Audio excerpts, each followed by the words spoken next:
હાલ ગુજરાતમાં વિધાનસભાનો સત્ર ચાલી રહ્યો છે અને આ વિધાનસભાના સત્રમાં તમામ ધારાસભ્યો એના વિસ્તારના અનેક પ્રશ્નો મૂકતા હોય છે. ગોપાલ ઇટાલિયા દ્વારા પણ આ આખી બાબતને લઈ અને પ્રશ્નો તો વિધાનસભામાં મૂકવામાં આવ્યા, પરંતુ ગોપાલ ઇટાલિયાના પ્રશ્નો રિજેક્ટ થયા છે અને આખી બાબતને લઈ અને ગોપાલ ઇટાલિયા દ્વારા નિવેદન પણ આપવામાં આવ્યું છે.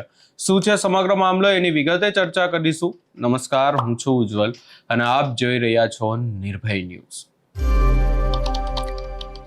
આમ તો ધારાસભ્યોએ વિધાનસભામાં પોતાના પ્રશ્નો મૂકવાના હોય છે ને એ પ્રશ્નોને લઈ અને વિધાનસભામાં ચર્ચા થતી હોય છે, પરંતુ છેલ્લા કેટલાય સમયથી આપણે સાંભળીએ છીએ ગોપાલ ઇટાલિયા દ્વારા સતત નિવેદનો આપવામાં આવે છે કે એમના પ્રશ્નો જે તેઓ મૂકે છે એ પ્રશ્નો સાંભળવામાં નથી આવતા.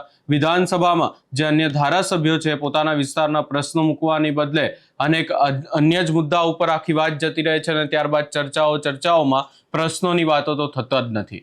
ગોપાલ ઇટાલિયાએ આજે પણ એમના જે પ્રશ્નો મૂકવામાં આવ્યા હતા અને પ્રશ્નો રિજેક્ટ થયા એને લઈ શું કહ્યું, સૌપ્રથમ એ સાંભળી લઈએ. આજે ગુજરાતની વિધાનસભાના સત્રનો 16મી માર્ચ 2026નો દિવસ અને કુલ અલગ અલગ 3 તારાંકિત પ્રશ્નો મેં સરકારને પૂછ્યા હતા. જો કે મારા 2 પ્રશ્નો છે એ સિલેક્ટ નથી થયા, એટલે કે ના મંજૂર થયા છે, અને એક પ્રશ્ન મંજૂર થવાના કારણે સરકાર તરફથી મને એનો જવાબ મળ્યો છે.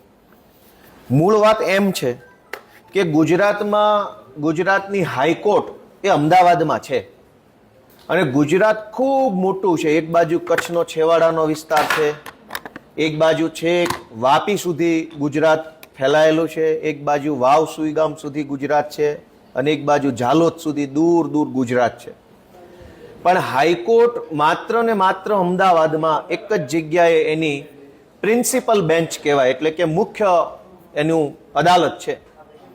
હું એક વકીલ છું, એટલે વકીલાતના વ્યવસાય સાથે સંકળાયેલા હોવાના કારણે મને ખબર છે કે માત્ર એક જ બેન્ચ, હાઈકોર્ટની પ્રિન્સિપલ બેન્ચ ગુજરાતમાં હોવાના કારણે ગુજરાતના અલગ અલગ જિલ્લાઓમાં વકીલાત કરતા વકીલશ્રીઓને, અલગ અલગ કેસોમાં સંકળાયેલા પક્ષકારોને, સરકારી અધિકારીઓને, તમામને ખૂબ તકલીફ પડે છે કે છેક વાપીથી અહીંયા અમદાવાદ કેસની તારીખ ભરવા પોલીસે પણ આવવું પડે, કલેક્ટરે પણ આવવું પડે, ફરિયાદીએ આવવું પડે, આરોપીએ આવવું પડે અને વકીલે આવવું પડે.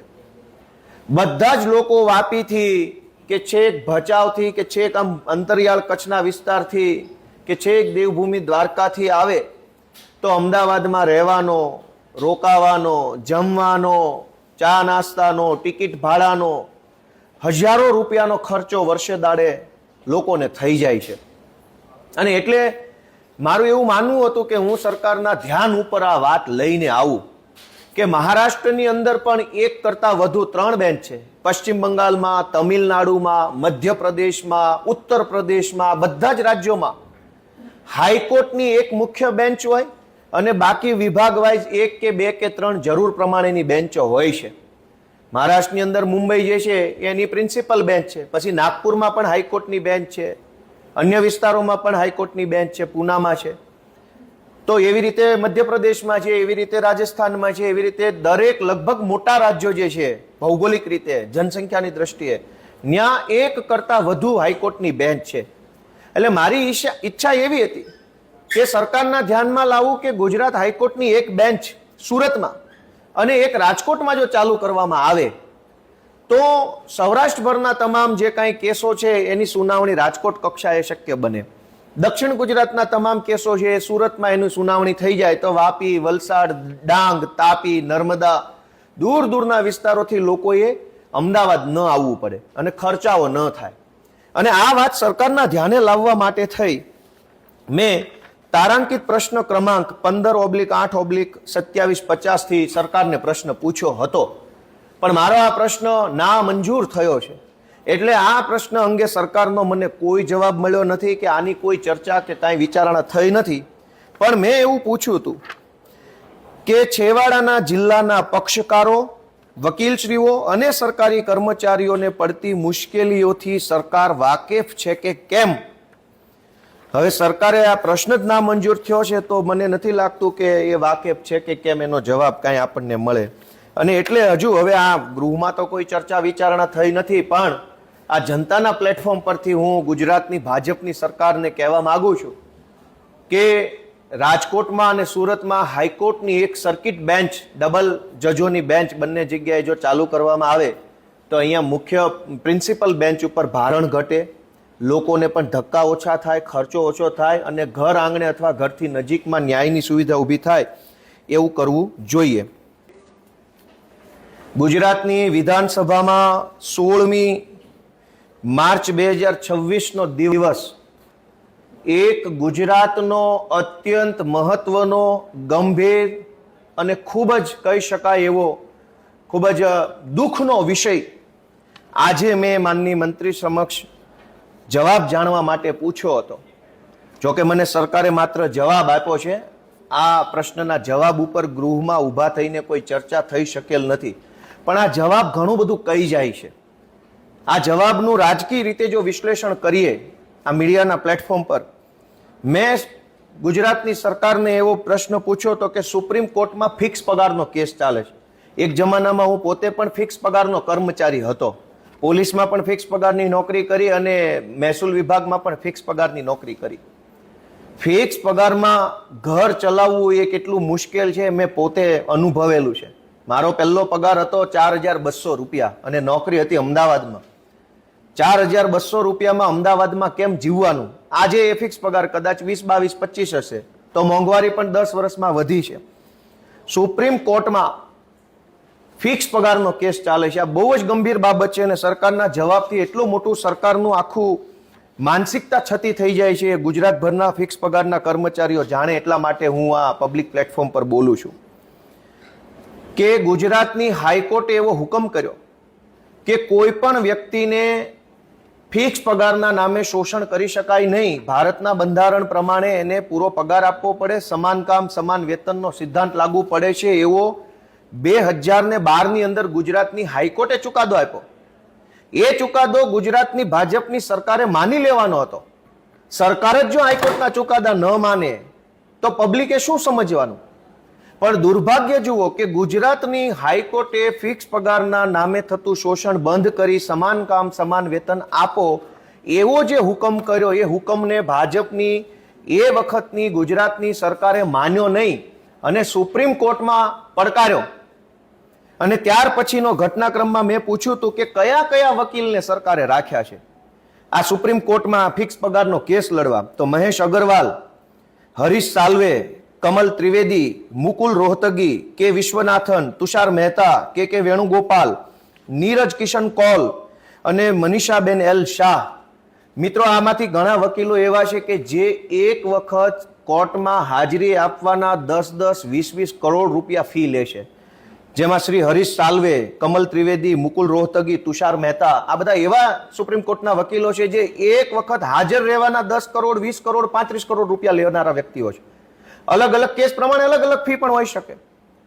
જે ગુજરાતના સરકારી કર્મચારીઓ આ ગુજરાતની ભાજપની સરકારનું સારું દેખાય એ માટે થઈને ખૂબ મજૂરી કરે છે, મહેનત કરે છે, કામ કરે છે, ઓવરટાઈમ કરે છે, રવિવારે પણ સરકારી નોકરી કરે છે, ભાજપની સભામાં ભીડ ભેગી કરવા માટેનું પણ કામ કરી બતાવે છે, એ સરકારી કર્મચારીઓને પૂરો પગાર આપવાના બદલે વકીલો પાછળ કરોડો રૂપિયા ગુજરાતની ભાજપ સરકાર વેડફે છે.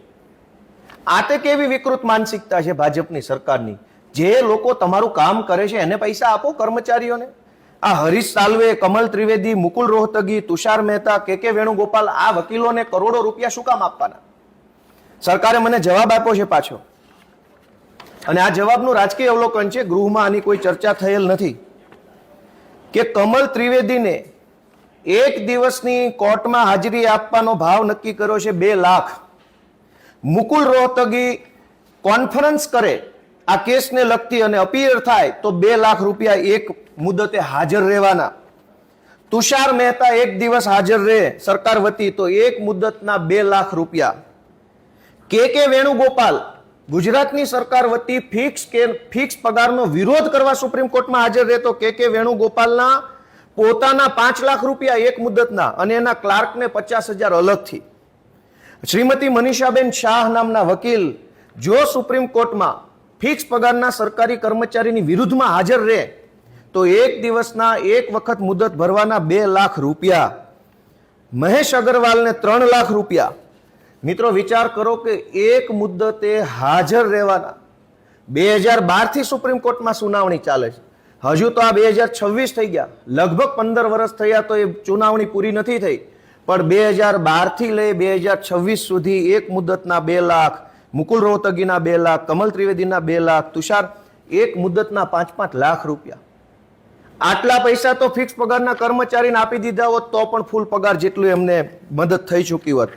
મિત્રો એટલું દુઃખ સાથે કહેવું પડે છે કે સુપ્રીમ કોર્ટના 2, 5, 10 પોતાના વકીલોને આપવા માટે કરોડો રૂપિયા ભાજપની સરકાર ખર્ચે છે. પણ સરકાર માટે જે કર્મચારી દિવસ રાત કામ કરે છે, દિવસ રાત મજૂરી કરે છે, ઘર પરિવારથી દૂર રહીને, માતા પિતાથી દૂર રહીને, અલગ અલગ અંતરિયાળ જિલ્લા, તાલુકા, ગામડામાં જે કર્મચારી નોકરી કરે છે એને આપવા માટે પૈસા નથી ભાજપ પાસે. વકીલને એક મુદ્દતે, અને હજુ સાંભળજો, મહેશ અગ્રવાલને પેપર વાંચવા માટે 10,000 રૂપિયા 1 કલાકના સરકાર ચૂકવે, ખાલી કોર્ટના કાગળ વાંચવા માટે. આમાં લખ્યું છે સરકારે, કોર્ટ સમક્ષ પેપર વાંચવા માટે, ક્લાયન્ટ સાથે કોન્ફરન્સ કરવા માટે 1 કલાક દીઠ 10,000 રૂપિયા વકીલ મહેશ અગ્રવાલને સરકાર ચૂકવે છે. કલાક દીઠ પૈસા ચૂકવે છે. તો કર્મચારીનો શું ગુનો છે ફિક્સ પગારના કર્મચારીઓનો? એ તો 8-8, 10-10, 12-12 કલાક કામ કરે છે, એને કેમ નથી આપતા પૂરો પગાર? મારે પોતાને લેવાના નીકળે છે ભાજપ સરકાર પાસેથી. મેં કુલ સળંગ 7 વર્ષ જેટલી ફિક્સ પગાર નોકરી કરી, 4 વર્ષ આમાં, બાકીના વર્ષ આમાં. મારે લેવાના નીકળે છે પૈસા.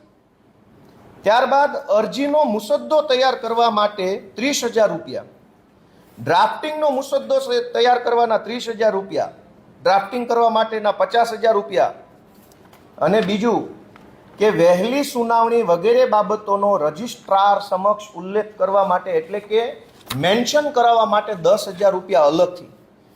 કારકુનોના ટાઈપિંગ, ઝેરોક્સના પૈસા, કરોડો રૂપિયાનો ખર્ચો કર્મચારીની વિરુદ્ધમાં ભાજપની સરકાર કરી રહી છે. તો આટલા પૈસા કર્મચારીને કેમ નથી આપતા?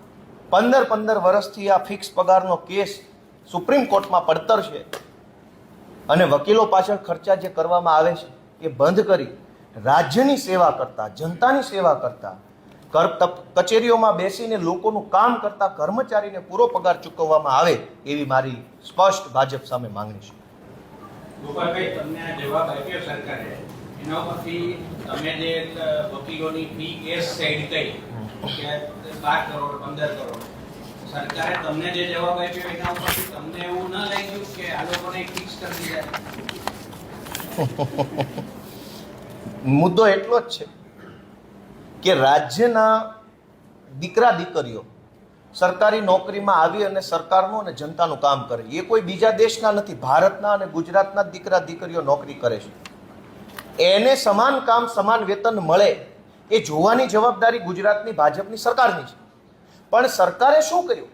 સમાન કામ સમાન વેતન ન મળે એટલા માટે વકીલોને એક દિવસની હાજરીના 2 લાખનું વેતન ચાલુ કર્યું. સરકારી કર્મચારીને એક દિવસના 500 રૂપિયાનો પગાર મળતો નથી.